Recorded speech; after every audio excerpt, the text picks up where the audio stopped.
کہتے ہیں ایک مسلمان کا مسلم ملک میں غیر مسلم ملک میں جانا کیسے ہے؟ جی غیر مسلم ملک میں جائیں، کمانے کے لیے جائیں، حلال کمانے کے لیے جائیں، نیت کر کے جائیں میں وہاں گناہ نہیں کروں گا، وہاں کے معاشرے میں گناہ نہیں کروں گا، اپنے بچوں کو بچا کے رکھوں گا، اپنے خاندان کو بچا کے رکھوں گا، لوگوں کو دین کے بھی دین سکھاؤں گا، نیت کر کے جائیں جائز۔ اور اگر وہاں جانے کے بعد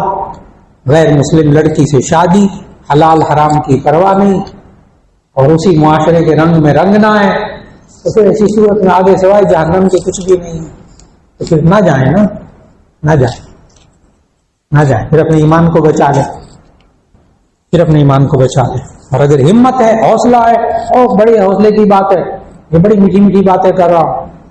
بڑے حوصلے کی بات ہے، بعد جا کر اپنا ایمان بچانا، اپنے بیوی بچوں کا ایمان بچانا، اور جب بچے جوان ہو جائیں پھر واپس پاکستان آنے کے لیے نہ بیوی تیار نہ بچے تیار، اب اپنے ایمان کو اپنے خاندان کو بچانے کے لیے بڑی قربانیاں دینی پڑتی۔ تو یہ ایک کہانی نہیں ہے، لیکن جن لوگوں نے جا کر باہر محنت کی ہے تو شاید ان کے بچے پاکستان میں اتنے اچھے نہ ہوتے ہیں جتنے وہاں ان کے بچے اچھے، لیکن محنت، ساری برائیاں نہیں ہیں ہمارے ساتھ، سارا برا نہیں ہے، سارا برا نہیں ہے، اس لیے پاکستان کی قدر کیجیے۔